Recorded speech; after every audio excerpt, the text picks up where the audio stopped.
Hello? Hello? Okay. Okay. Okay, phew. Here goes nothing. Hi. Today we're gonna study. Study mathematics. We're going to study engineering stuff. By that I mean we're going to study discrete math. So, okay. So, sorry. First, let's talk about the picture. The picture I drew was Kobeni from Chainsaw Man. So, I think that this is a really good picture. I think this is like the best thing I've ever drawn. And I guess the standard isn't like that high, but like, it's pretty good. So this is when Kobeni drank all the toilet water in the hotel and then passed out. Now, I drew it, I think the line work's good, number one. Number two, I think it was a good idea to like shade it in.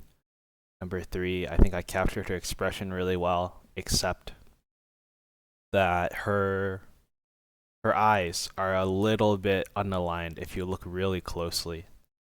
But anyway, that's what we're gonna have to deal with. Okay, so I haven't done a studying stream. Yeah, okay, without further ado, now we're going here.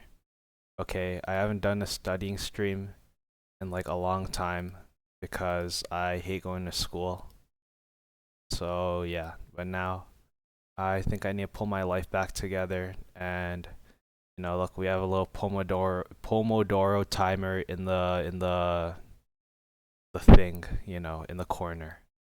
Okay? It's been a tough day. It's been a tough couple of days for me. You know what happened? My dog went my dog woke me up at 3 a.m., right? 3:30 a.m. I wake up and she wants to go outside. So I get up and I let her outside. She's like whining, right? And she never does that.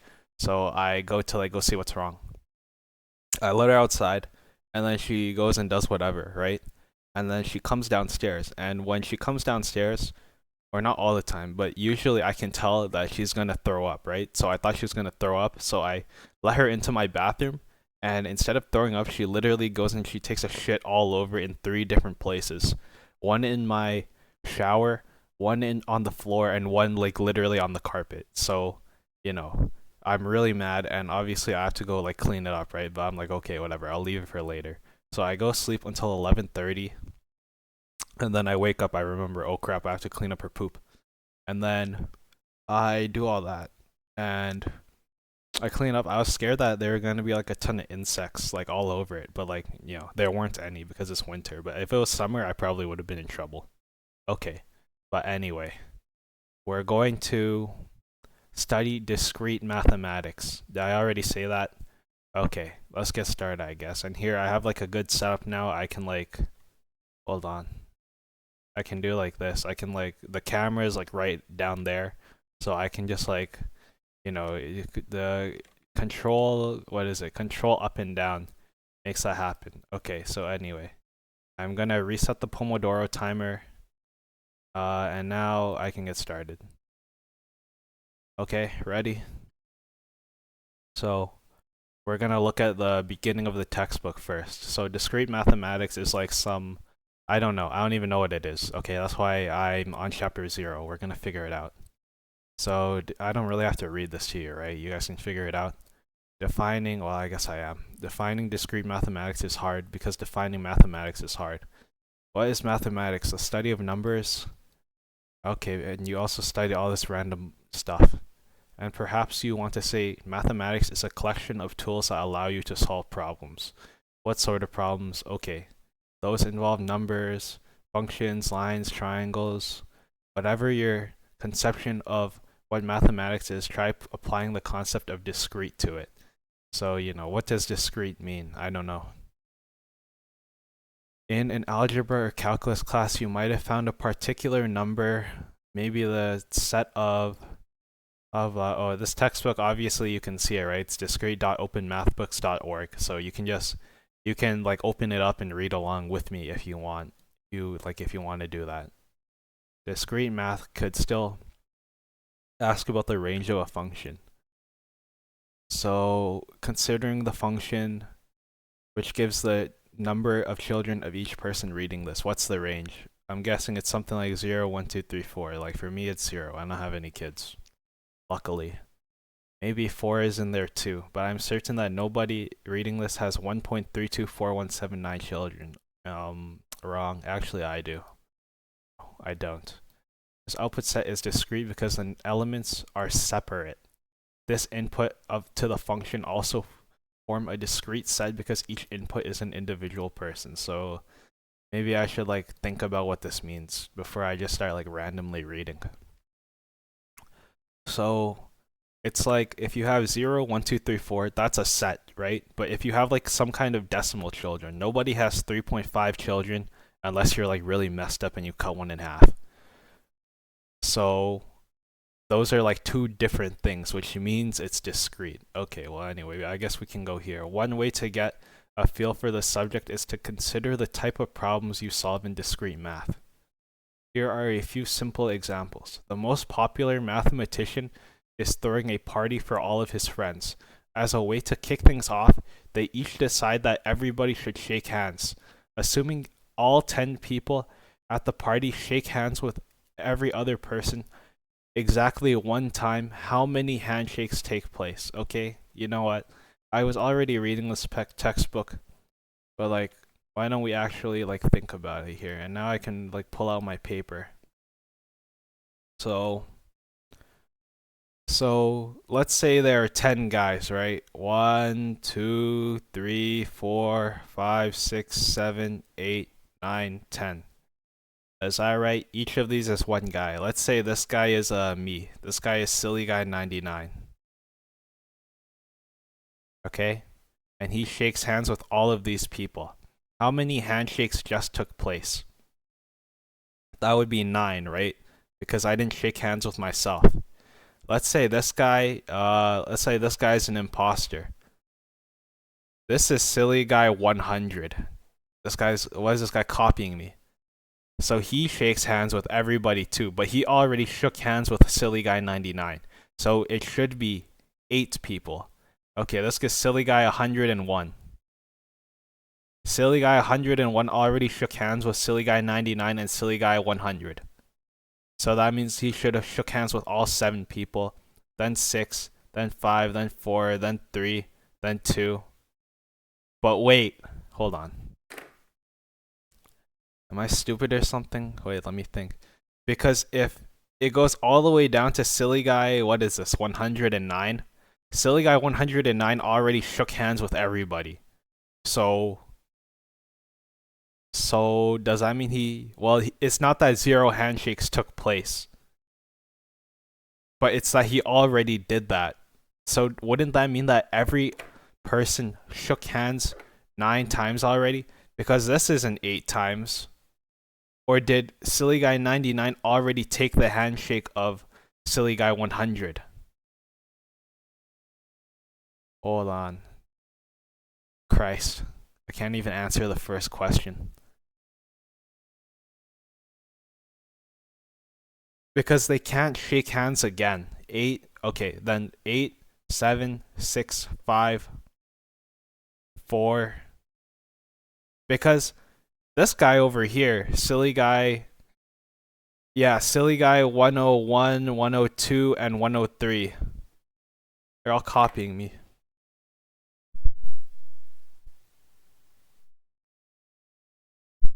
Silly guy 103 already shook hands with these 4 guys, so he's gonna have 4 less handshakes. That's why he has 6. 9, 8, 7, 6, 5, 4, 3, 2, 1, 0. But that's not true, because if it's at the end, then silly guy 100 and fucking 101, 102, 103, 104, 105, 106, and 107. How could silly guy 107 have 0 handshakes? Because he shook hands with everybody. What's the answer? because it's then it would be 10. What is this? 10, 15, 19, 24, 30, 37 plus 8, which is 45. Did 45 handshakes take place at Silly Guy's party? A Silly Guy impersonator party. Okay, anyway. Why don't we forget about that? At the warm up for Oscar's All-Star Hot Dog Eating Contest, Al ate 1 hot dog. Bob then showed him up by eating 3 hot dogs. Not to be outdone, Carl ate 5. This continued with each contestant eating 2 more hot dogs. How many hot dogs did Zeno, the 26th and final contestant, eat? How many hot dogs were eaten altogether? So this should be, isn't this like a pretty simple number problem? This would be like, alright, now I gotta do this and go like back down. Oops. Okay. So Al ate 1 hot dog, Bob ate 3, Cal ate 5. So this follows obviously a 1 plus, I think it's like, is it 2n? Because if this is 7, 1 plus 2n, right? Because the second person is 2. The second person is 1. Ah, shit. This is so... Okay, I'm so freaking dumb. Well, it is right. Except it would just be like the nth person would be -1. Or this is actually the first person, and this is the second person, and this is a third person. Okay? So the 26th and final contestant, he must have ate 20, so he would be 25 actually. It would be, the n would be 25 because it would be like after the guy. So this would be 50. He ate 51 hot dogs. So now you could do the math, you know, it would be like plus 49 plus 48 plus 47, no, plus 47 plus 45 plus 43, and then you could go on. Okay, you know what? I'll leave that to you guys for homework to figure it out. Okay, what about this one? After excavating for weeks, you finally arrive at the burial chamber.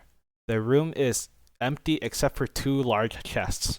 On each is carved a message, strangely in English. It's like a La Mulana ass level. La Mulana, you guys play it? If this is empty... Sorry, I think my mic peaked. If this is empty, then the other chest's message is true. This chest is filled with treasure, or the other chest contains deadly scorpions.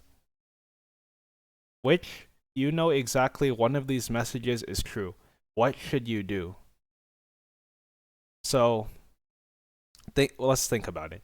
This chest either has treasure, or the other chest has deadly scorpions. So if this chest has treasure, or this chest is either filled with treasure or the other chest contains deadly scorpions. Does that mean if the chest has treasure in it, the other chest has to contain deadly scorpions? But if this chest is empty, then the other chest's message is true. So if I open the chest and it's empty, well, it says or. So either of them can be true. They don't have to both be true at the same time. So if it's empty,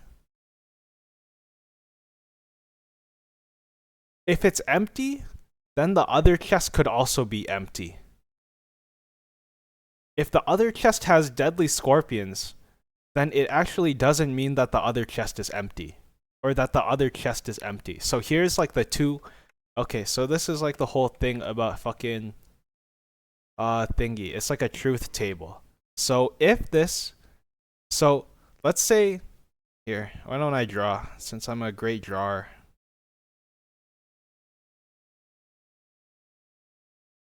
This is chest number 1, and this is chest number 2. It's like the Binding of Isaac. It's like if one can have truth bombs, one can have troll bombs, and one can have a treasure. or like it just has another smaller chest inside. If this chest is empty, the other chest can also be empty. Or it can have this is one possible case. Another possible case is deadly scorpions. And if it has deadly scorpions, then this can have treasure. Or it can be this chest can be empty. And it can have this can be empty. And this can have treasure. But what isn't possible is that, well, and then there's like another thing where they can even have this can even have treasure. All right, I don't know. I'm kind of tweaking now.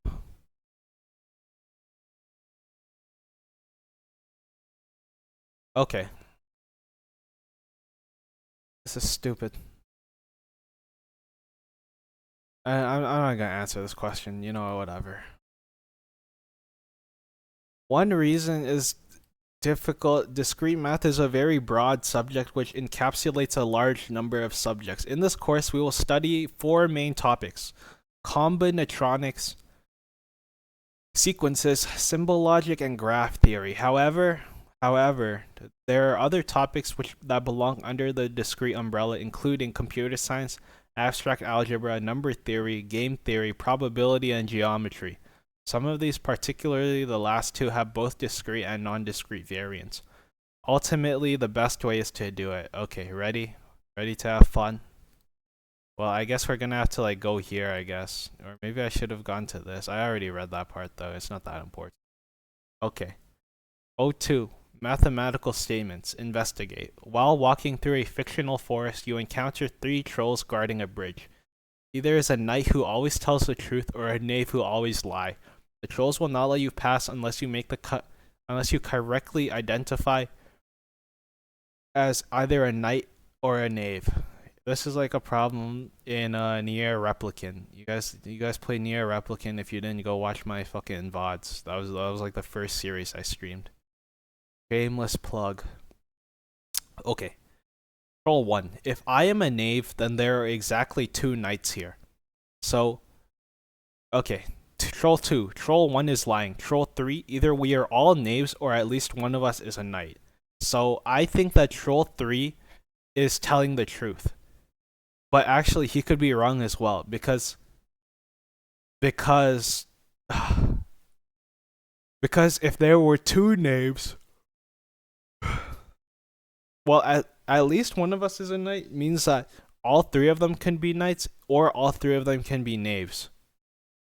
So Troll 3 is always telling the truth, I think. So Troll 3 is a knight.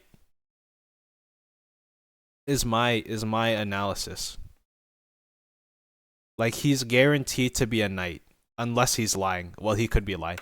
But that statement cannot be a lie. Troll 2 and Troll 1. Since Troll 3 I believe is a knight,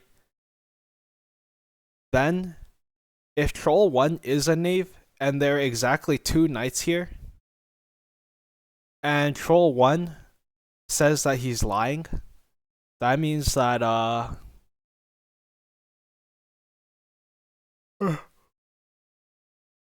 because how could, if Troll 1 is telling the truth, then he can't be a knave. Because how could he be a knave? And then if Troll 2 says that Troll 1 is lying and he's right, he would be a knight. But Troll 1 would be right because he said he was a knave. He said if I'm a knave, so he didn't say I'm guaranteed to be a knave. Oh my god. Is this impossible? I'm gonna fail this course. Hold on, can I get a drink?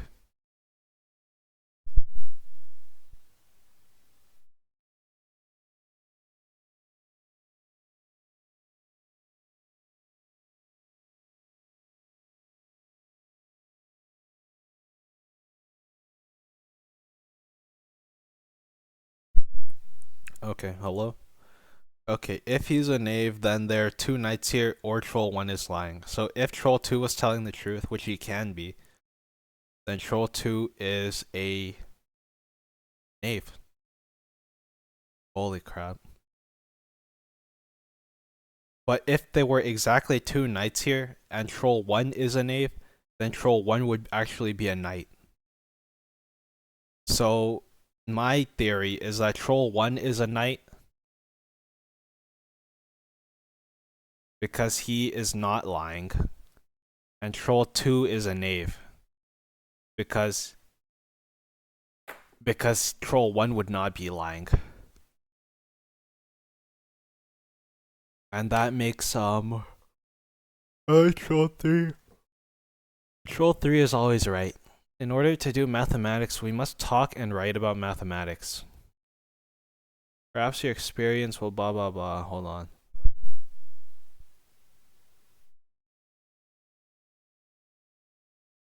Okay. A statement is a declarative statement which is either true or false. A statement is atomic if it cannot be divided into smaller statements, otherwise it's called molecular.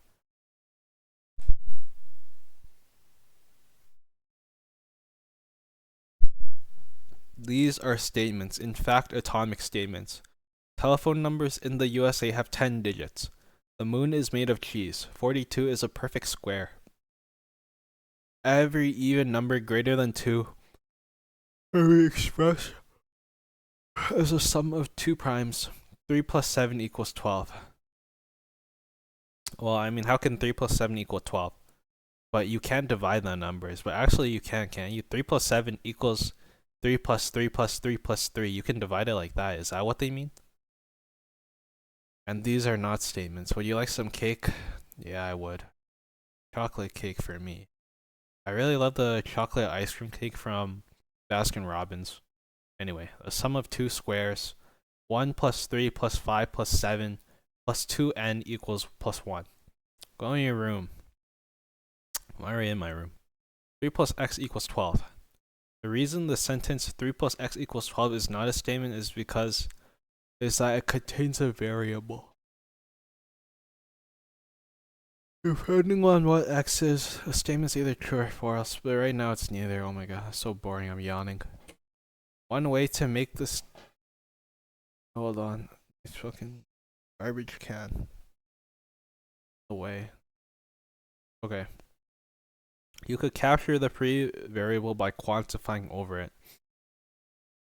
For all values of x, 3 plus x equals 12, which is false. We will discuss quantifiers in more detail at the end of this section. You can build more complicated molecular statements out of simpler atomic or molecular ones using logical connectives. For example, this is a molecular statement.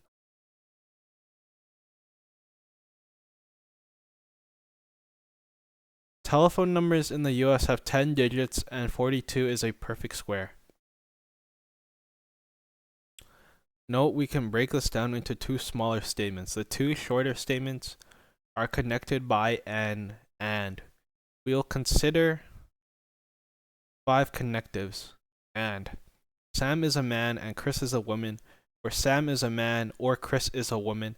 If, then. If blank, then. If Sam is a man, then Chris is a woman. If and only if. If Sam is a man, if and only Chris is a woman. So Sam is only a dude if Chris is a girl. Or you can do like, Sam is not a girl or Sam is not a dude. Okay. So these are like not statements and statements. These are called binary connectives because they connect two statements.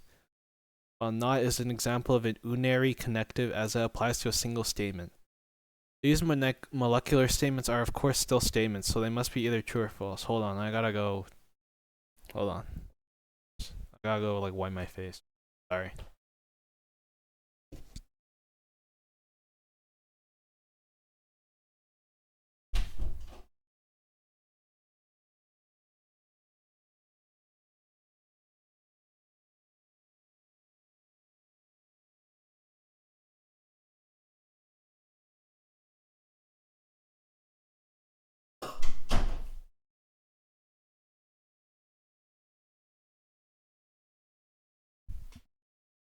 Alright, my bad. propositional variable, sometimes called sentinel values or centennial values. Okay, these are the logical connectors. This is, I think, one of these. This is or. This is and. This is or. This is like if. This is like if one's true, then the other's true, and this is the not statement. The truth value of a statement is determined by the truth value of its parts depending on the connective. P, Q is true when both of them are true. So this is and, like if you guys have done truth tables. This is or. When P is false or Q is true or both. I don't know what this means. Both true or both false. P is true when P is false. So this is like the not statement, but I don't know what this one means. This is true. So like P is false and Q is true or Q is true. So if either one, true or both. So if both of them are true, then it's true. If both of them, if P is false or Q is true, it would be true. But if both of them are false, then it would be false. Or if P is true and Q is false, it would be false. That's the only time. No, for us, or is the inclusive or, and not the sometimes used exclusive or, meaning that P or Q is in fact true when both P and Q are true. As for the other connectives, and behaves as would you expect, so both of them have to be true and as negation. The biconditional is a little strange, but you should think of this as saying two are equivalent if they have the same truth value. The conditional, it has a slightly different meaning. Implications are so common and useful. We must develop fluency with their use and serve their own subsection. The timer is going to end in 1 minute and then I can rest my voice for a little bit. An implication or conditional is a molecular statement of the form. I was thinking maybe I should put some music on, but like maybe I'll get like copyrighted. And then I don't focus too well when I listen to music anyway. Easily the most common type of statement in mathematics is the implication. Even statements that do not at first have this form conceal an implication at their heart. Consider the Pythagorean theorem. Many A college freshmen will quote this term as a squared plus b squared equals c squared. It's absolutely not correct. For one thing, that's not a statement since it has 3 variables in it. Perhaps they imply that this should be true for any value of the variables. Okay, what's this guy talking about? What, the Pythagorean theorem is not true? How could this be possible? This can't be. So, 1 squared plus 5 squared equals 2 squared?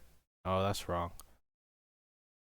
The equation is true as long as A and B are the legs of a right triangle. Alright. You know what? Here, let me just finish reading the part. Or whatever. No, basically it's like, okay, how could this be wrong? It's like the freaking semantics. It's like, you know, when your younger sibling is like putting their hand right beside you and they're like, I'm not touching you, I'm not touching you. So you don't have any reason to be mad at me, but it's like, obviously, I'm going to be mad at you because like, why are you doing that? Like, why are you messing with me? Anyway, I didn't really have any experiences like that growing up. Okay, let's take a break.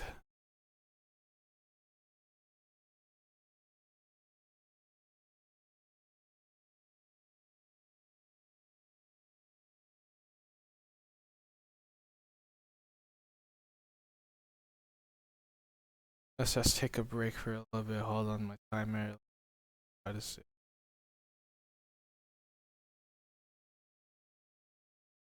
Okay, it's better. I have to have my setup in a certain way, or it's not gonna work.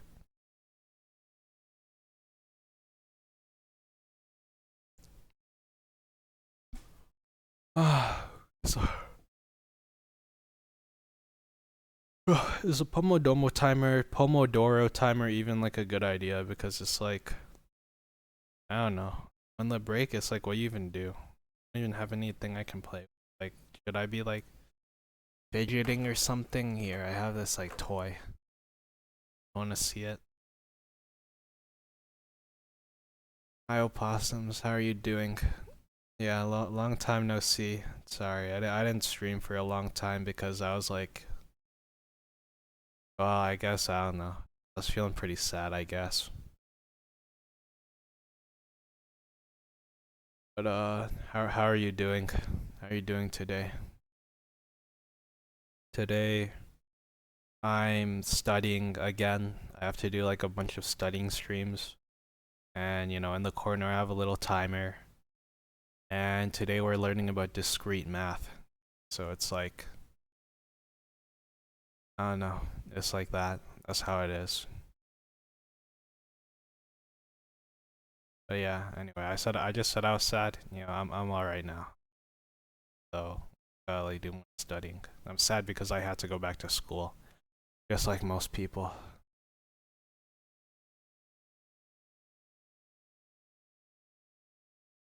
You're studying too?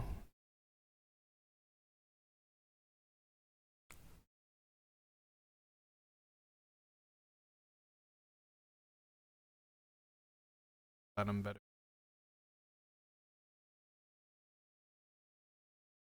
Now, taking a break. Yeah, we're doing a 5-minute break and 25 minutes studying. I don't even know if this. I was wondering if this is like a good idea. I don't know. It feels like when you have 5 minutes to do, it's like I don't know. I guess like I just spend too much time on the internet. Like I always need something to like stimulate myself with. It's like I can't sit by myself like being bored. So I had to like delete all my video games, so I can't do that either. I removed every Steam video. So actually, this might not even be like a gaming channel anymore. It might just be like a studying channel. But actually, that's not true. I had to like work out a bunch of systems and like organize myself.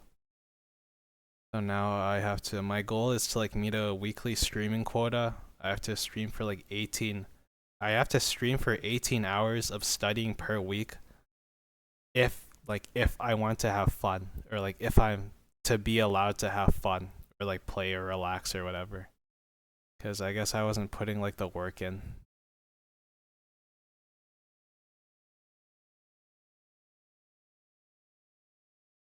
ADHD.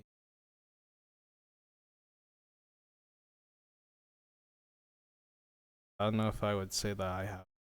It's just like I just spend like too much time on the internet, so it's like I always have like a device in front of me.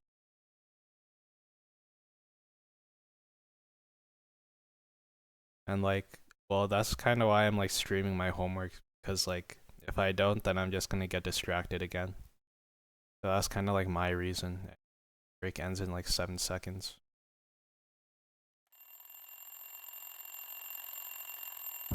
Alright, back to studying. Consider the statement, if Bob gets a 90 on the final, then Bob will pass the class. Okay, that makes sense. This is definitely an implication. P is the statement, if Bob gets a 90 on the final, and Q is the statement, Bob will pass the class.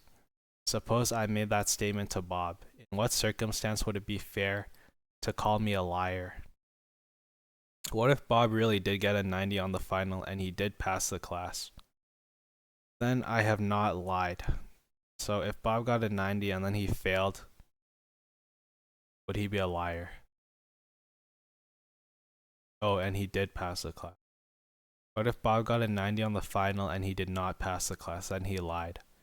What if Bob did not get a 90 on the final? Maybe he passed the classes, maybe he doesn't.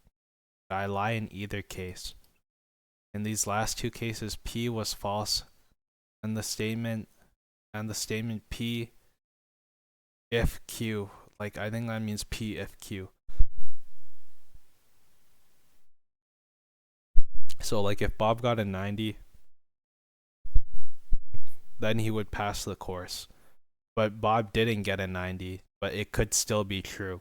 So like Bob didn't get a 90, but Bob still passed the course, which means that P if Q is true.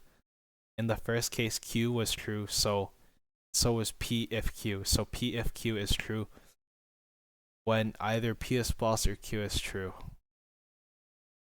Just to be clear, although we sometimes read P implies Q. There's not a causal relationship. If you claim that P implies Q is false, then you are not saying that the P does not imply Q. Okay. Decide which of the following statement is true and which are false. Briefly explain. If 1 equals 1, then most horses have 4 legs. So 1 equals 1, which is true. Most horses have 4 legs, this is true. Does that mean that both of these statements is true? Number 2, if 0 equals 1, then 1 equals 1. So if 0 equals 1, which is false, then 1 equals 1. But 1 equals 1 is true. So I guess that's why they're saying like they imply they don't really have anything to do with each other. But like this is a true statement. Like if 0 equals 1, then 1 equals 1. But it doesn't matter what equaled what, because 1 equaling 1 will always be true. If 8 is a prime number, which it isn't, so that's false, then the 7,624th digit of pi is an 8. I don't know if that's true. I don't know that one.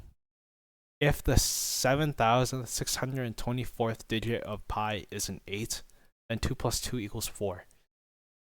Well, this part like doesn't matter because this part is true. So that means the statement is going to be true because this is like Q, this is P implies Q. So if you click on the solution, and spoiler alert, I guess, I already read all of it, but like all 4 of the statements are true. Remember, the only way for an implication to be false is for the if part to be true and the then part to be false. Here, both the hypothesis and conclusion are true, so the implication is true. Does not matter, then there is no meaningful connection between the true mathematical fact and the fact about horses. So it's like, who cares, right? Because it's like they don't cause each other. This isn't causation equals casualty or causality equals causation or however the statement goes. Here the hypothesis is false and the conclusion is true, so the implication is true. I have no idea what the 7,624th digit of pi is, but this does not matter. Since the hypothesis is false, the implication is automatically true. I don't understand this. Like if this is false, this has to be true. Like how could that be possible? And then similarly here, regardless, this part is true, so it makes the whole thing true. But if this part is false, then this has to be true. Okay. It's really confusing. Hold on.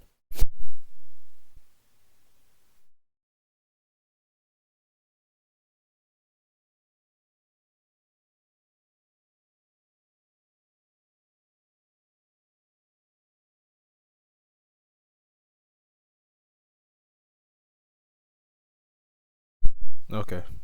Hello? Alright. Perhaps a better way to say this is to prove that a statement of the form P implies Q directly, as you must explain why Q is true.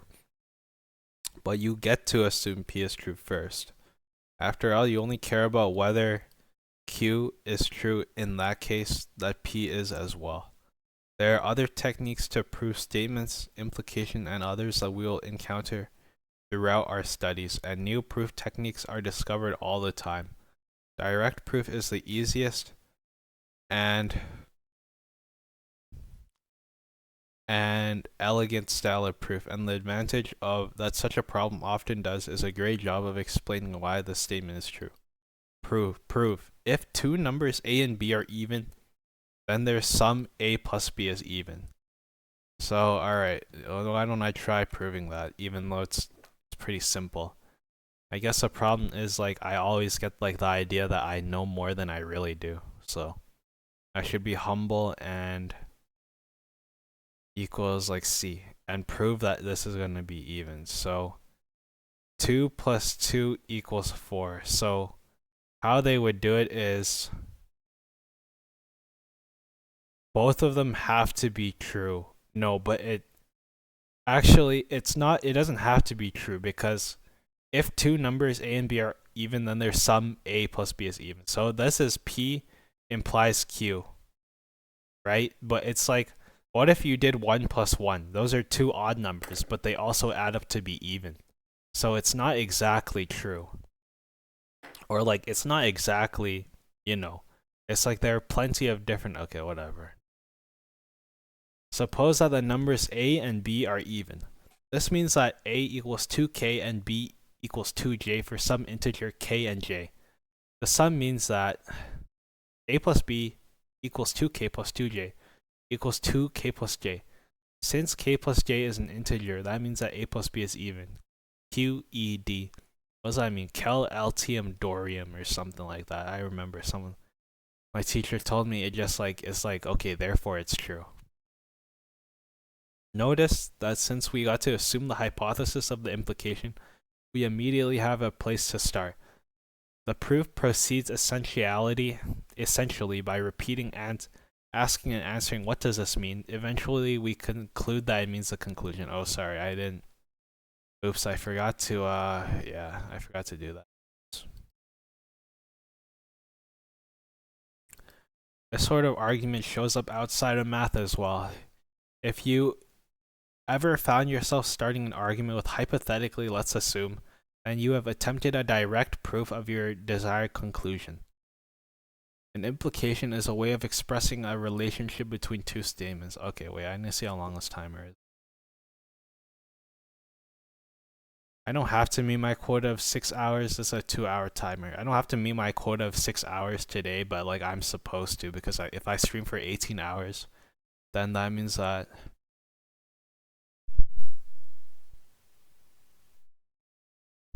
what does that mean? That means that I basically have to do 4, 4, 4, which is 16, and on 2 days I have to do 5. But like I could take it easy on the weekends, but on the weekends is when like I should be going hard, or I should be like grinding. Okay, whatever. An implication is a way of expressing a relationship between two statements. It is often interesting to ask whether there are other relations between the statements. I don't know. This looks really hard because it's not like normal people math. This is like an abstract concept, which is like bad for me. I'm better at, doing stuff or like making sense of stuff. The converse of an implication P implies Q is the implication that Q implies P. The converse is not logically equivalent to the original implication. That is, whether the converse of an implication is true is the independent of the truth of the implication. I don't know what I just said. The contrapositive, that means that the converse, it's just like converse is like the opposite is true as well.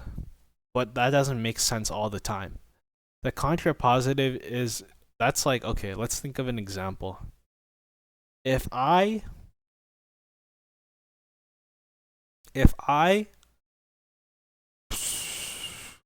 play games, then I can't do math.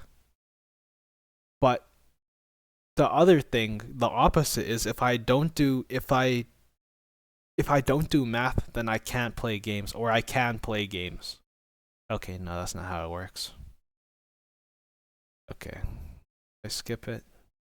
Oh, I removed the freaking timer. Okay. Put the timer back and then do this. Very specific. Mathematics is overflowing. Oh, I forgot to talk about the contrapositive. P implies Q is the statement not Q implies that it's not P. An implication and its contrapositive are logically equivalent. They are either both true or false. Oh, hold on. My Hold on a second. Could you give me a minute? Sorry.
Okay, sorry. Hello, is this thing on?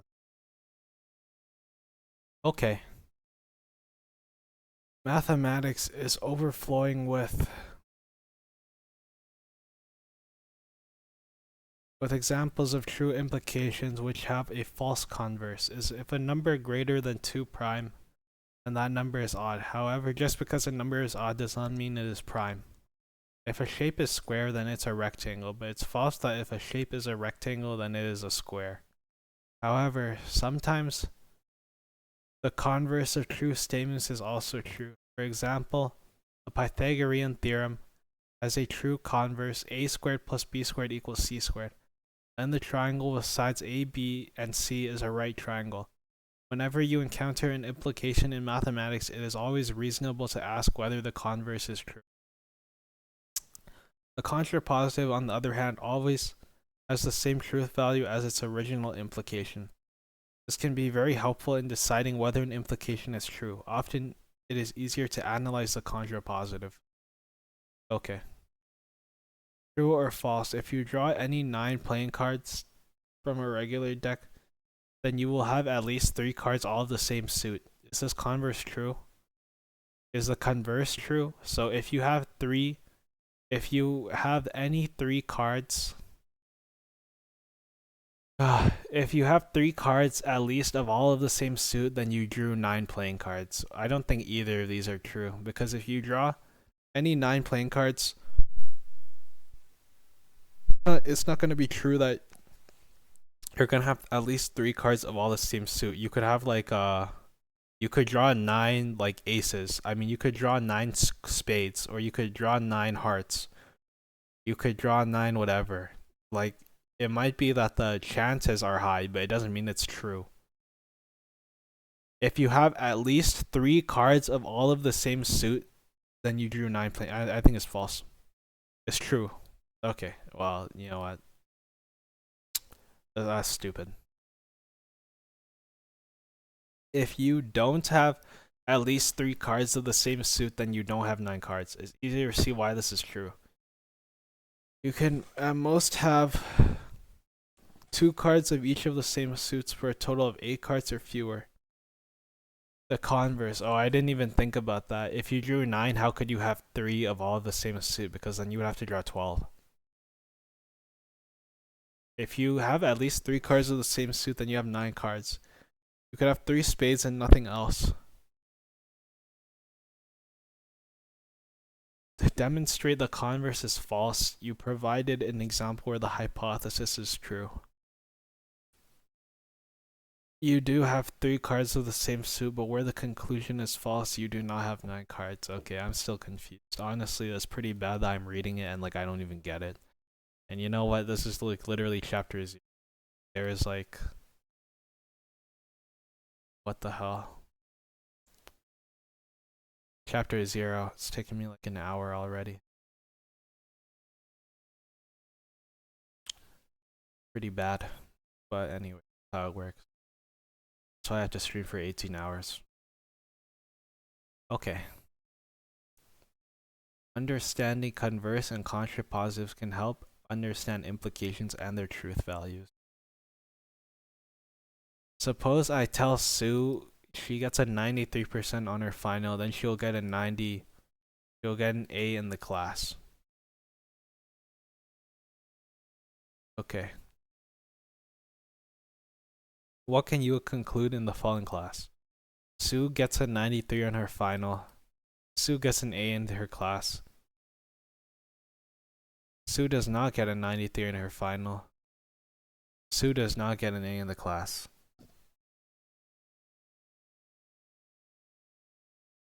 What you can conclude?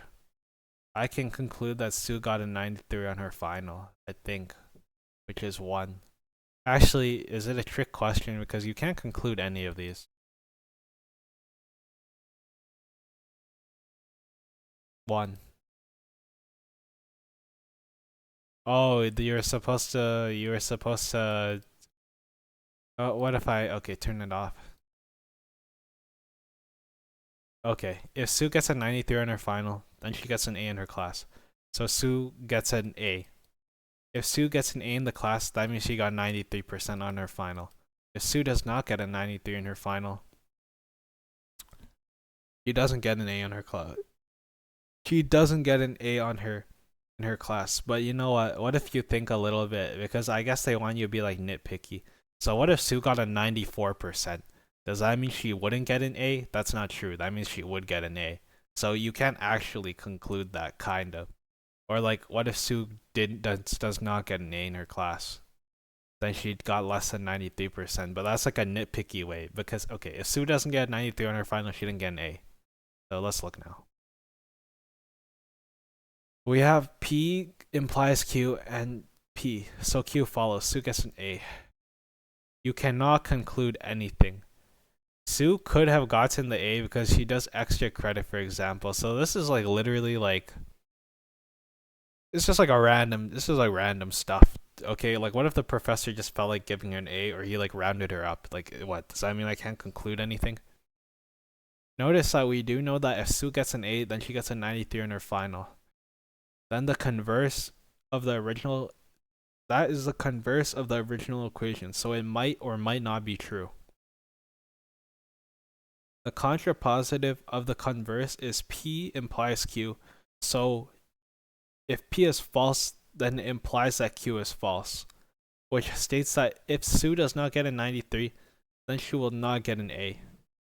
But this does not follow the original implication. Again, we can conclude nothing. Sue could have done extra credit. I don't know. I feel like that's just like I don't even know. I think this course is stupid. Stupid class. But anyway. I think. Hold on. What would happen if Sue does not get an A but did get a 93 on the final? Then P would be true and Q would be false. This makes the implication P implies Q false. Must be that Sue did not get a 93% on the final. Notice how we have the implication not Q implies not P, which is a contrapositive of P implies Q. Since P implies Q is assumed to be true, we know that not Q implies that P not P is true as well. Okay.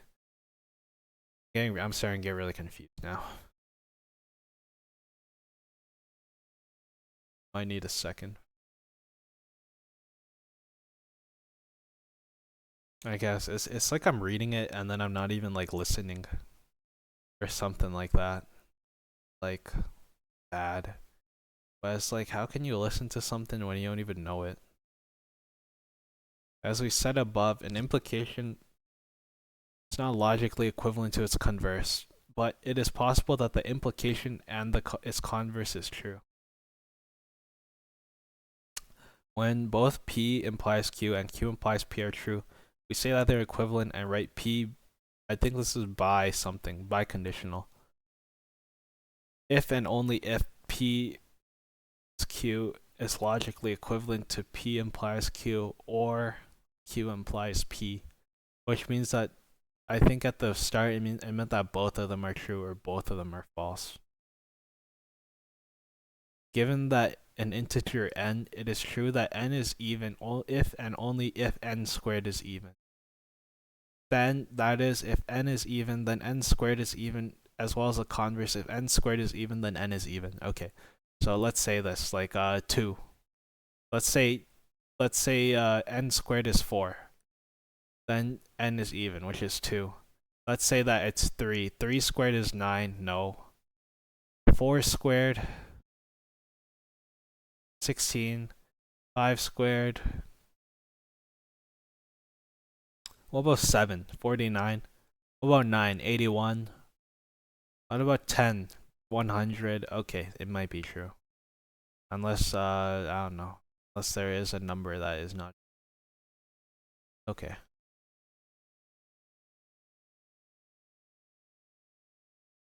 You can think if and only if statements having two parts, an implication and its converse. We might say one is the if part and the other is the only if part. We also sometimes say if and only if statements have two directions, a forward direction, P implies Q, and a backward direction, Q implies P, which is really just a sloppy notation for Q implies P. Yeah, okay. Let's think a little about which part is P implies Q. Okay, break's about to start. Or the if part or the only if part. Consider an example.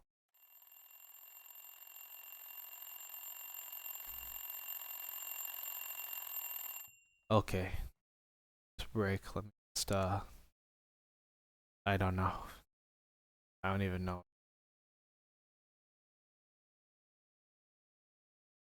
When I was doing the Pomodoro timer before, I would just like open up TikTok for 5 minutes, but I had to delete TikTok. I had to delete all my video games. I can't even. And I have to like remove all distractions. So just think of something that happened to me. Went to my discrete math class and I sat beside this guy and then I asked him, "Oh, is this seat taking? Can I sit here?" And then he shook his head no. So I said okay. And then there's a seat right beside him and then I asked that guy, the guy sitting beside it, it's like, "Oh, is this seat taken?" And he said, "No, it's not." I don't even know what I said actually. I think I said, "Can I sit here?" And he said, "Yeah." So I went to sit here and then the guy like taps on me and the guy who said no to me taps on me. He's like, "Oh, did you ask Did you ask if I said if did you ask if I said that the seat was taken or something like that? He thought I asked him if the seat was taken. So he shook his head no to be like, no, the seat is not taken. You can sit there. But I thought he said no, you can't sit there because like I don't know, his friend was coming or something. So anyway, I sat in the chair beside the guy, and then like I kind of regretted it because I don't know. I guess the guy like when he said that he was like friendly, right? So like he tried to make himself like as friendly. Like he tried to make himself look friendly. So I should have sat beside him, and then that could have given me an opportunity to like talk to him and make a friend. But anyway, I felt like that was like I made like a bad move when I went to my college. I went to my school.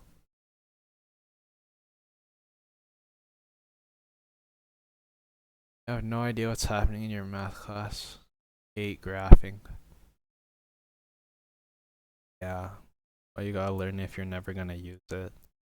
I guess that's true as well. I mean, well, I guess. I mean, I guess I thought that too. Actually, that's not true. I just lied to you. I never thought about that because I was like, oh, like I'm going to become an engineer or I'm doing engineering, so like I have to, or like so I am gonna use it. But I guess it's like different for you. I guess it depends on what you want to do. But anyway, yeah, graphing. I don't know. Like, are you doing like y equals mx plus b type stuff?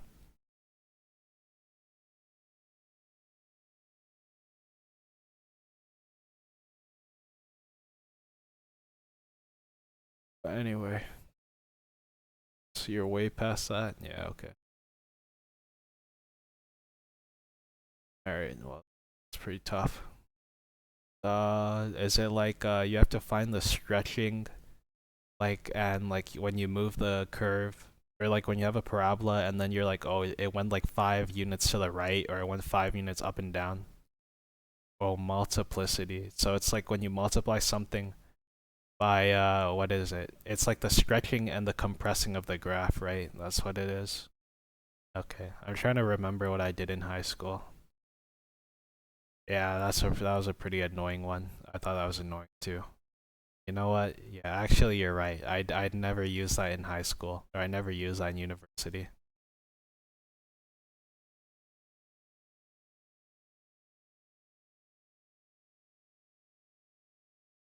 It says zeros. Okay, yeah. Then I haven't. Then I don't know what you're talking about. Sorry. I thought like maybe I could help you or something, but I guess not.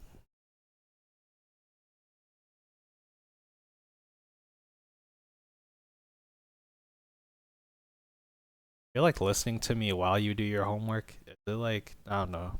I feel like if I did that, I would like lose focus. I was like thinking like, could I put like music in this like stream to like I don't know, to like make it like easier for people to listen to, but then I thought I'd just get distracted too easily. You're way past vertical compression. Okay. Basically, then 10 seconds left on my break. Uh, good luck. I get grinding now. Having background noise makes it easier for you to focus. Oh, maybe it's like that. Well, I guess since you have ADHD, I heard that like people with ADHD like do better when they have someone like with them. Okay, I don't know. Maybe that was like a rude stereotype. So sorry. Okay, never mind. Back to work. As we said, an implication is not logically equivalent to its converse, but it's possible that both the implication and its converse is true. When both P implies Q and Q implies P is true, then we say that P and Q are equivalent and write P implies Q, or P is the bicondition of Q. Not sure, it might be true. I mean, for me, like, well, I haven't been like diagnosed or anything, but like when my friends are with me, or like when I would invite my friend over to my house to you know, like just to watch me work. And I felt like when you have someone, like if I have someone to keep me like responsible, or like what is it called? yeah, well, basically responsible, like I can get the work done. But like when I'm by myself, I always goof off. You can think of if and only if statements as having two parts, an implication and its converse. We might say one is the if part and the other is the only if part. We also sometimes say that if and only if statements have two directions. A forward direction. Oh, I already read about this. Suppose it is true that I sing if and only if I'm in the shower. We know that means both that if I sing, then I'm in the shower, and also in the converse. When I'm in the shower, then I sing. Let P be the statement I sing, and Q be I'm in the shower. So P implies Q. So if I sing, then I'm in the shower. Which part of the if and only if statement is true?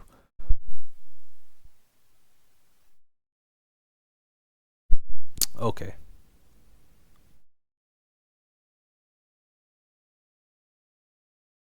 So it's like, what if I sing but I'm not in the shower? Then that means that the statement would be false. Because I won't be singing only if and only if I'm in the shower. What if I like get invited to like the opera? Okay. You have to tell your friend what stuff you have to do in class, or you'll completely forget. You're not constantly repeating what you need to do. Honestly, the way I did it, actually, honestly, I have that problem too, kind of. Well, it's just more like, obviously you can't remember every single thing. So like recently I opened a Google spreadsheet and I would like write down like what assignments are due and when they're due. And then you can do all this stuff where you like insert a checkbox. So I don't know. Maybe you could look into that because it's pretty like useful. It's pretty useful. I don't know because if I show you, then I think I'm gonna get doxxed, or I'm gonna dox myself.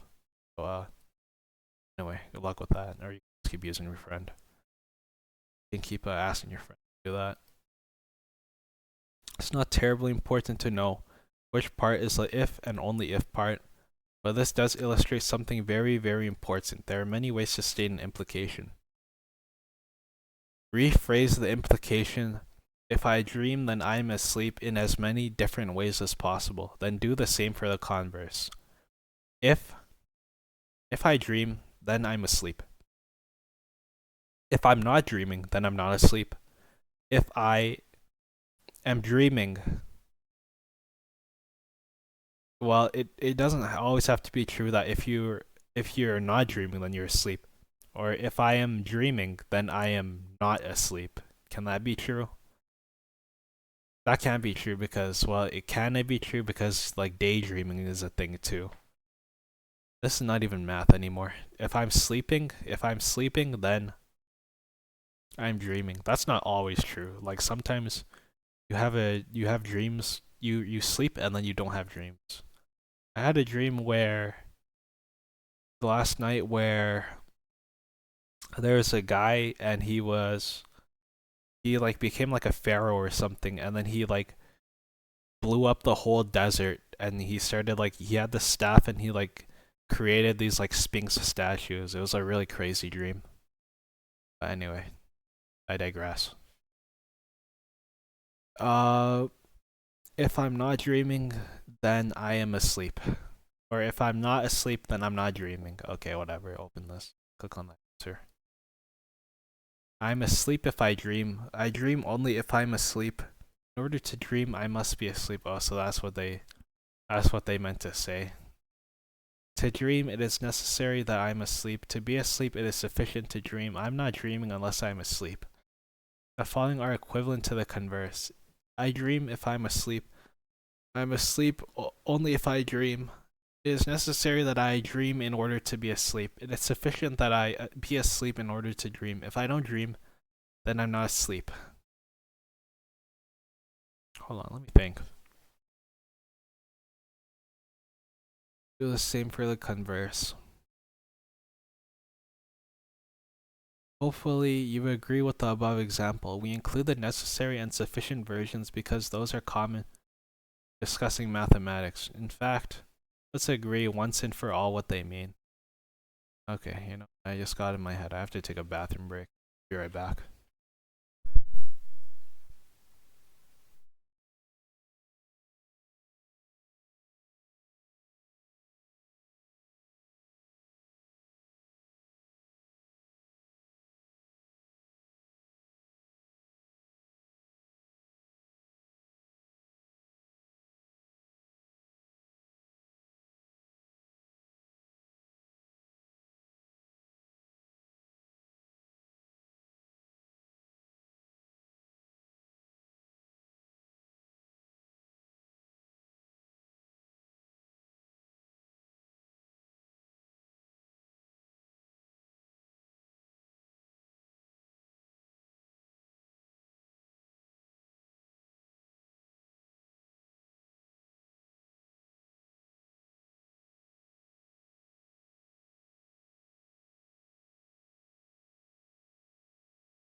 Alright, hello. My bad.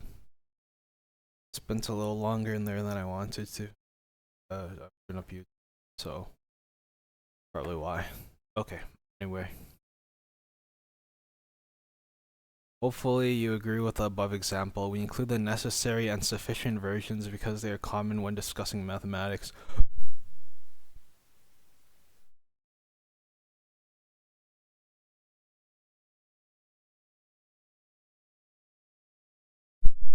Let's agree once and for all what they really mean. It is necessary for P means P implies Q. P is sufficient for Q means that P implies Q, or Q implies P. It is necessary and sufficient then P by conditions Q. To be honest, I have trouble with these if I'm not very careful. I find it helps to keep a standard example for reference. Example. Recall from calculus, a function is differentiable at a point C. It's continuous at C, but the converse of this statement is not true. For example, f of x equals the absolute value of x at the point 0. Reinstate this fact using necessary and sufficient language. Oh crap, it seems like my Wi-Fi's having a problem. That's not good. Also, I spent like 20 minutes in the bathroom. Pretty easy to lose a ton of time. Not careful, to be honest. Okay. Frames dropped. Okay, let's. P is necessary for Q. Recall from calculus. Restate this fact using necessary and sufficient language. If a function is differentiable at point C, then it's continuous at C. But if it's continuous at C, it doesn't always mean it's differentiable. Okay, I don't really know what this means. I should have studied. I should have reviewed calculus. I should have reviewed everything more. I should have made better decisions in my life. It is true that in order for a function to be differentiable at the point C, it is necessary for the function to be continuous at C. However, it is not necessary that a function to be differentiable at C for it to be continuous at C. It's true that be continuous at a point C, it's sufficient that for a function to be differentiable at C. However, it is not the case that being continuous at C is sufficient for a function to be differentiable at C. Whatever that means. Thinking about the necessity and sufficiency of conditions can also help when writing proofs and justifying conditions.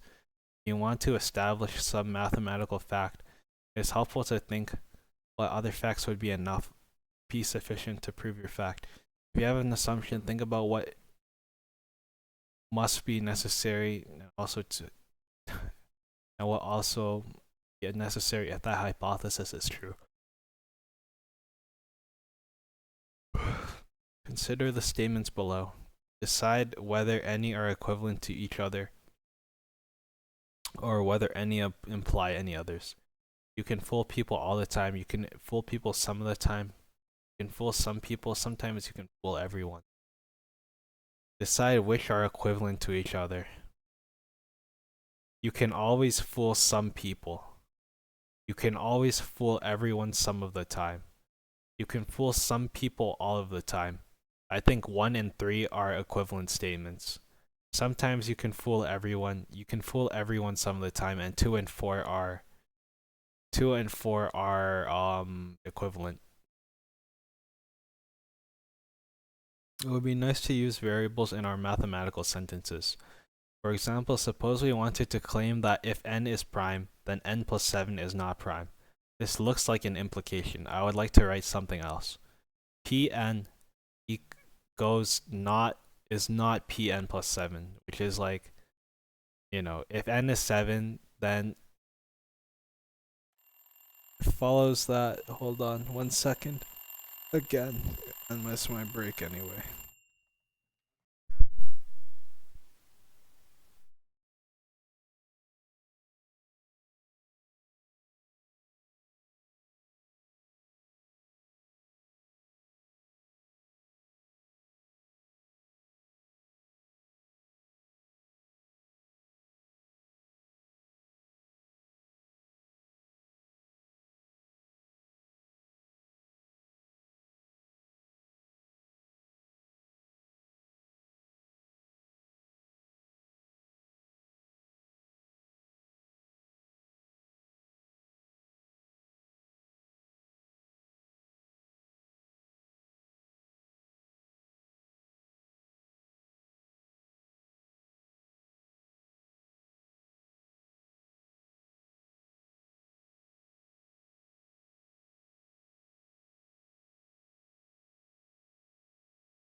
Hello?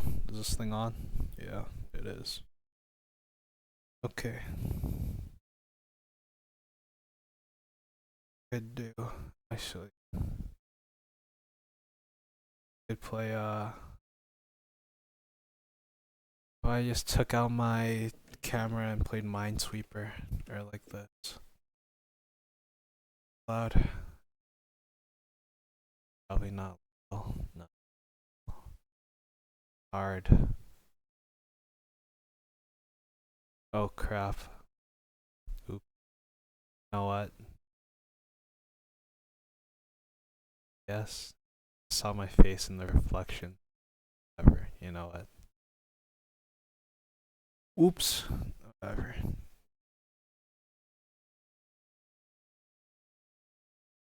Or what if I like put up the brightness?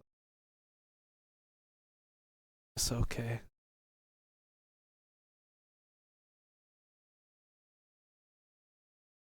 Yeah. Okay, it does. Okay. There's one here, there's one here, and there's one here. There's one here. And if I click this, it'll like open up this stuff. So it's kind of cheating, but like not really. Okay. This is a Minesweeper 2 minutes or something.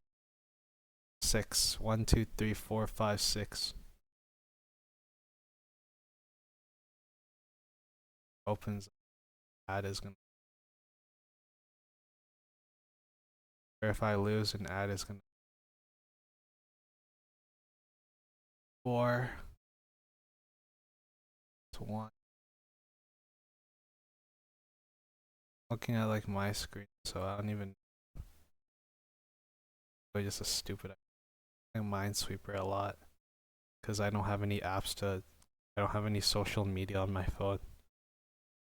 Honestly, it's very bad that like even though I, know, do that, even though I freaking supposed to be like focused and everything, still not focused at all. It's chilling. I take a quick break and visit an animal shelter. Alright. If there are any cute kitties, dogs, tell me about it.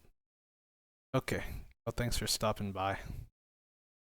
Back to grinding. Okay. Stupid.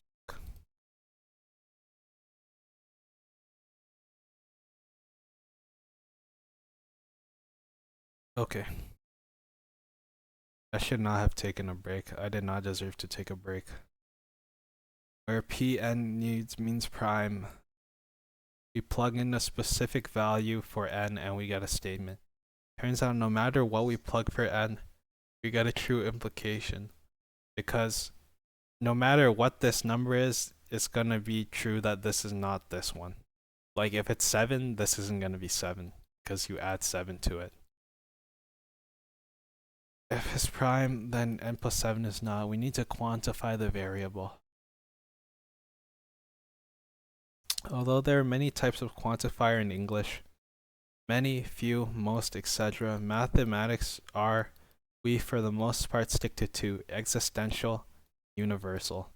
The existential quantifier is backwards 3 and reads there exists or there is. So there is an x for x that is greater than 0 or for x that is less than 0, and that's true. It's like -1. The universal quantifier is a upside down A and read for all or every. For example, for every value of x, there's a value of x that is greater or equal to 0, which is true. Okay, after this break ends, the Pomodoro timer video is going to be over, and then you know what, I can take like one big break. I don't even know. Or should I stop the stream and do this? Because honestly, I feel like I can't continue for I can't continue for like 4 hours. I think that would probably be too much for me. Probably pass out or something. Or maybe I wouldn't pass out, but like damn. It's like how many hours do I even have? It's gonna be like 4:30 by then. Actually, When it's 4:30, then I probably have to go walk my dog. I haven't walked my dog in a long time, to be honest. I've just been leaving it to my parents and my sister, so sorry. Guess I just been like, or like sleeping. Honestly, I had a really terrible sleep schedule. Anyway, it's like that's a different thing. As with all mathematical statements, we would like to decide whether quantified statements are true and false. Consider the statement: there exists, for all values of x, there exists a value of y where y is less than x. Is this true? Our domain of discourse, what we say for all x. Do we mean positive integers or real numbers or all elements of some other set? Usually this information is applied. In discrete mathematics, we almost always quantify over the natural number 0, 1, 2. So let's take that for our domain of discourse here. For the statement to be true, we need it to be the case no matter what natural number we select. There is always some natural number that is strictly smaller. Perhaps we could let y be x minus 1. But here is the problem. What if x equals 0? Okay, I might need to take some time to freaking like, I don't even think or something. You know, like relax, because I'm kind of tweaking.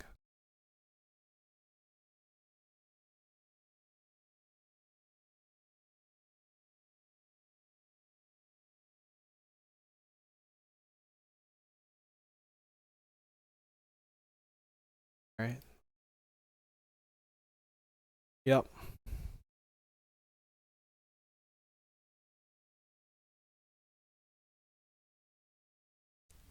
The statement to be true.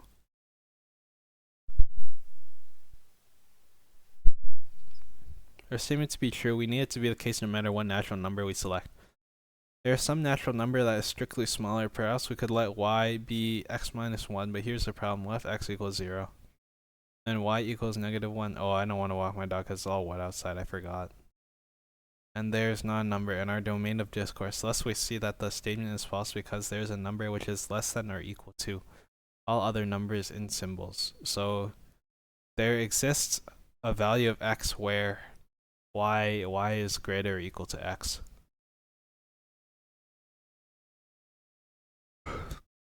To show the statement is false, we prove that the negation is true. Notice how the negation and original statement compare. This is typical. So, for every value of x,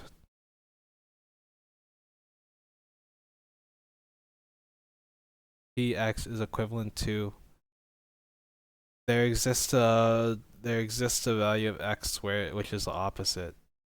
Oh my god, I was really confused. This is chapter 0. I can't even figure it out. I'm sad. Essentially, we can pass the negation symbol over a qualifier, quantifier. Like, I wish there was like stuff where I have like there's a right answer and a wrong answer.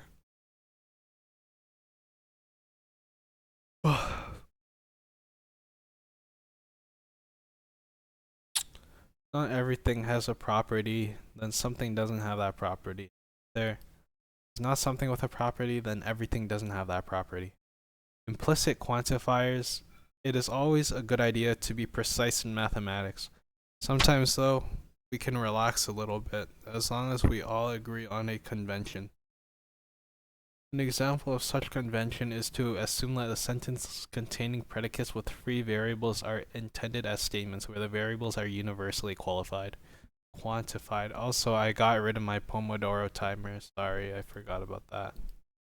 There it is. Oops.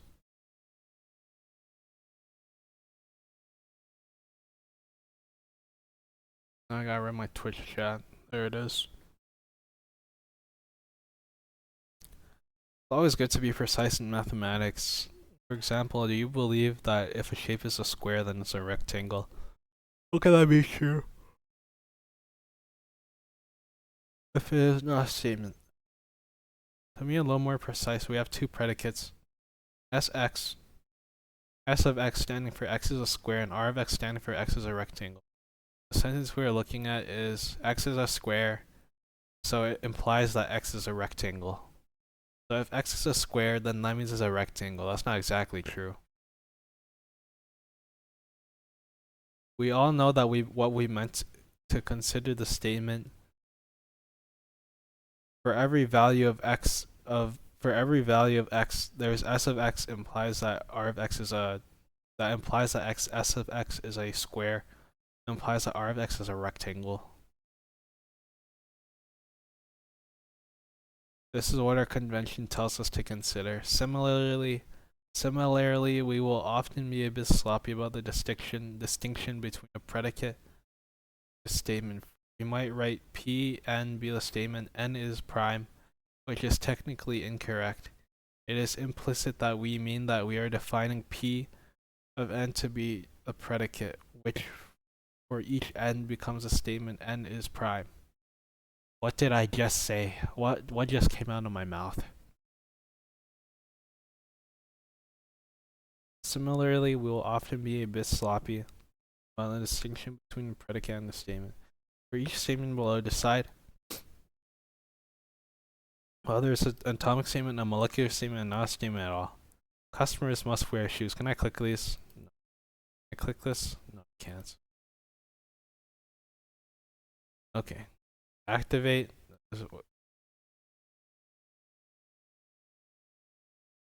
Okay, so that's how it works. Customers must wear shoes. If the customer, so what about this? It's not a statement. And they wear socks. Molecular statement, probably an atomic statement, not a statement. This is not a statement, it's an imperative sentence, but it's not either true or false. It's a statement, it's either true or false. This again is a statement, but this time it's molecular. Okay, I got 1 out of 3 right. W.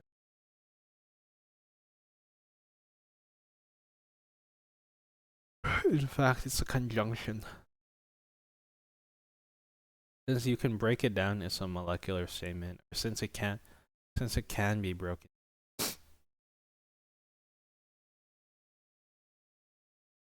Customer wore shoes. This is a statement, but it's either true or false. Okay, well, I'm an idiot. Why don't we try again? If I press randomize. Why? It's basically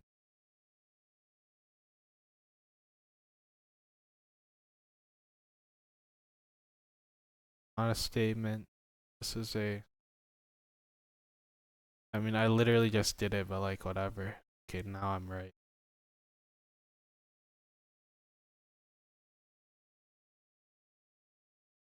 Yay, yay. Got it right. Okay. Now I gotta go classify each of the statements below as an atomic statement, molecular statement, or not a statement at all. If the statement is molecular, say what kind it is. Conjunction, disjunction, conditional, biconditional, or negation. A. The sum of the first. Okay, can I activate this or what? Activate this.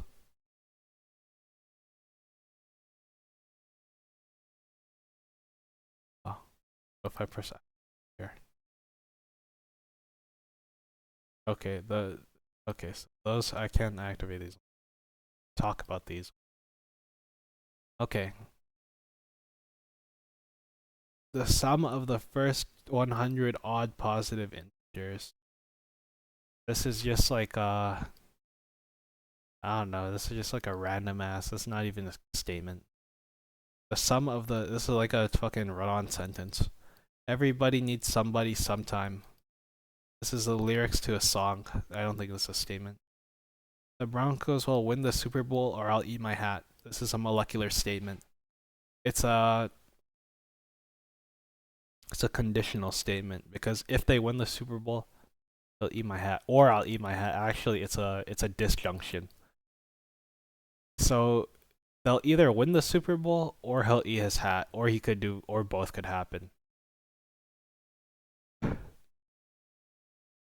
We can have donuts for dinner, but only if it rains. This is a conditional statement.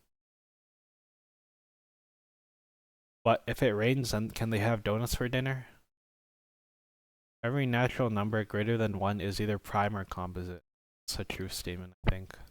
It's just like, it's an atomic statement. This can either be true or false. This sentence is false. What does this mean?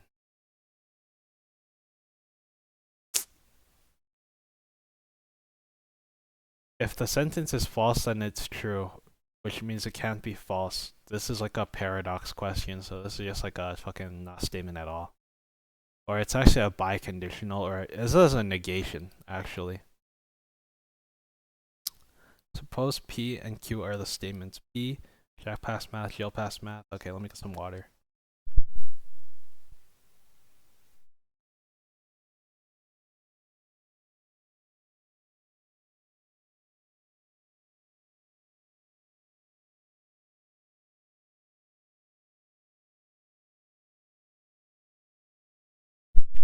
Okay. Suppose P, Jack passed math, Jill passed math. Translate Jack and Jill both passed math into symbols. Translate. Where's the solution? Translate if Jack passed math, Jill did not into symbols. Translate P, V, Q into English. This is the or statement, right? So either Jack passed math or Jill passed math or both. Fuck yeah, my brain is starting to hurt. But like if I go lie down, honestly, I have like 10 minutes left, and then so I guess I'll end the stream there. Because it's like I said I was supposed to meet my 6-hour quota. I can do like 2 streams per day. How about that? I do like 6 to 8 and then maybe like 9 to 11. But then I have to go to school tomorrow really early. Okay, anyway, thinking out loud isn't really gonna solve anything.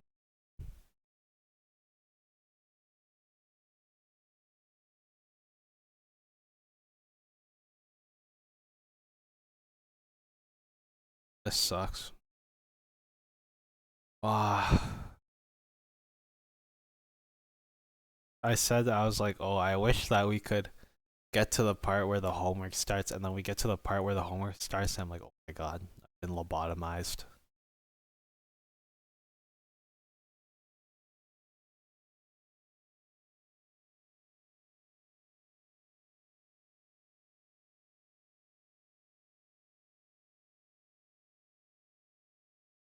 Okay, ready?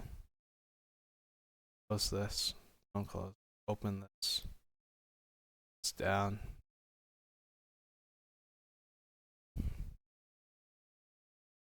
Jack and Jill both passed math. E and Q. And Q. This is Jack and Jill both passed math. Can you guys see that? My writing's really light too. If Jack passed math, P, then Jill did not. Q.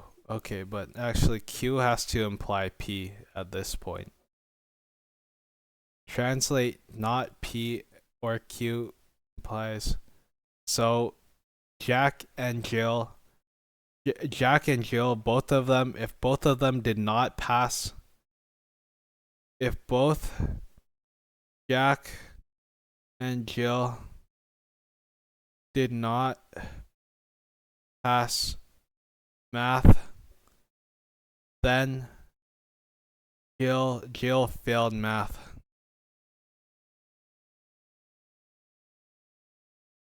Suppose you know that Jack passed math, so did Jill. What can you conclude if you know that Jill passed math? If Jill passed math, then Jack failed. But if Jill did not pass math, then Jack also failed. And so did Jill. But if Jill passed math, it doesn't mean that Jack failed. Okay, solution. P this Q. Oh shit, I guess I have to...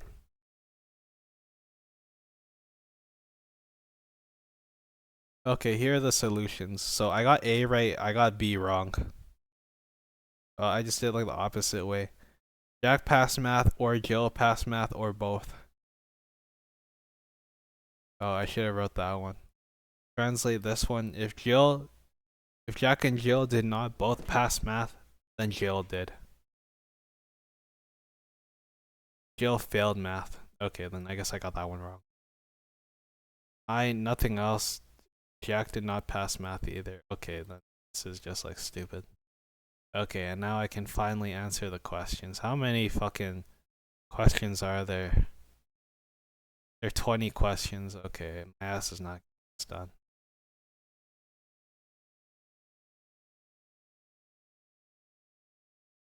I read all that stuff just to not understand it. I'm so sad. I'm so sad, bro.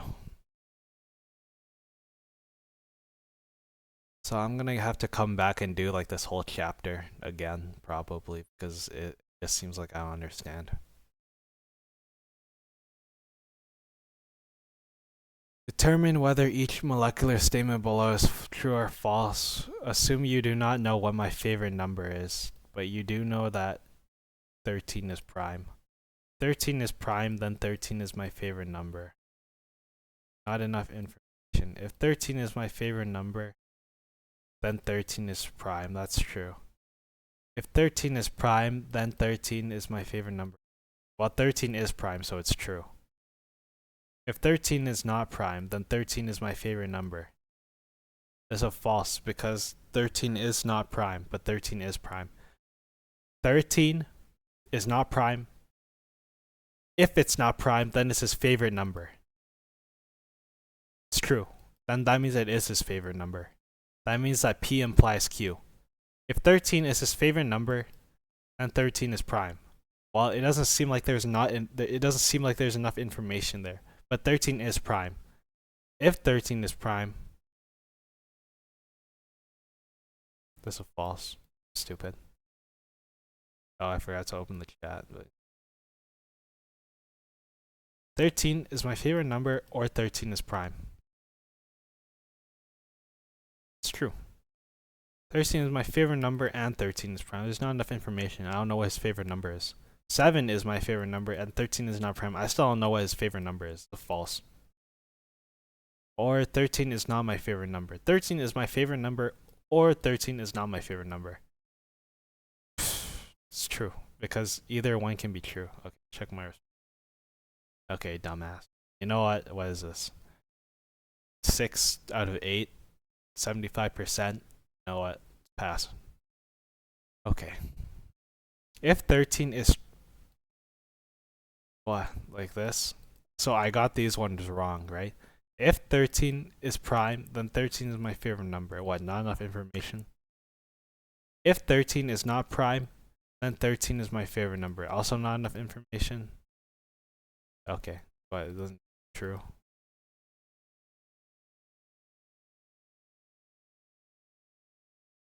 How could that be? What did I just do, man? 13 is my favorite number, or 13 is prime? That was not the one I was looking at. This one. If 13 is not prime, then 13 is my favorite number. It's not prime. It is prime, so it's not his favorite number.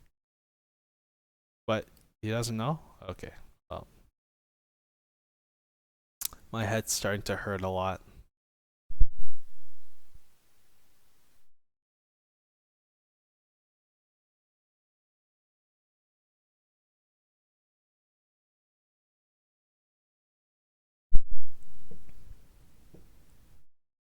Alright. What am I doing? Just deleted my fuck.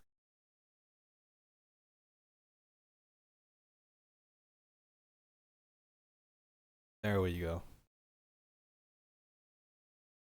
In my safe, a sheet of paper with 2 shapes drawn on it on color crayon. One is square and one is a triangle. Each shape is drawn in a single color. Suppose you believe me when I tell you if the square is blue, the triangle is green. What you know about the truth value? I don't know. I have no idea. I'm stalling out the timer so I don't have to school. but I still have 2 hours ahead of me. I don't know. It's like I guess that's a pretty like ridiculous amount of time. 18 hours per week. I mean, it's hypothetically you can do 18 hours in one. It's not how it works. It's not gonna work out well.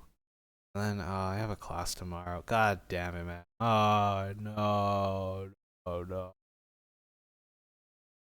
no, no. Okay. In my safe is a sheet of paper with two shapes drawn on it. If the square is blue, then the triangle is green. What do you therefore know about the truth value? The square and the triangle are both blue. If the square is blue, then the triangle is green. This is false. This one's false. Because if the square is blue, the triangle has to be green. The square and the triangle are both green. This is also false. If the triangle is not green, then the square is not blue. This is true. So if we have false, false, true, the triangle is green, the square is blue. We have false, false, true, true. The square is not blue or the triangle is green. Either one of these can be true. This is false, false, true, true, true. Oh shit, I forgot to activate it. False, false, true, true. The square is not blue or the triangle is green. Like, I feel like I'm in kindergarten again. The square is blue, then the triangle is green. The square is not blue or the triangle is green. Whatever, it's true. Fuck. The square and the triangle are both green. How could this not be false?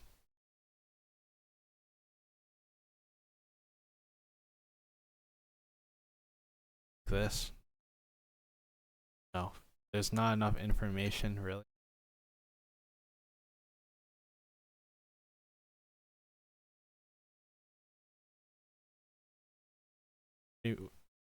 Because if it's green, then it's like, who knows what it is. Okay. 20 seconds. 20 seconds. TikTok audio where you're in GTA and you're robbing the store. 20 seconds. Okay. That's what I saw in my. And then it's done. My 2 hours. Well, I did 2 hours. I should. Yeah, can you give me 1 second? It's my break anyway.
hello. Is this thing on? You know, I'm just gonna call it a day. I'm going to call it a day. I probably have to go walk my dog, and then I'll eat dinner, and then I can probably get one more stream in, and then that's it. Okay, so thanks for watching. Make sure to like and subscribe. To go. I'm going to leave now. Goodbye. Take care.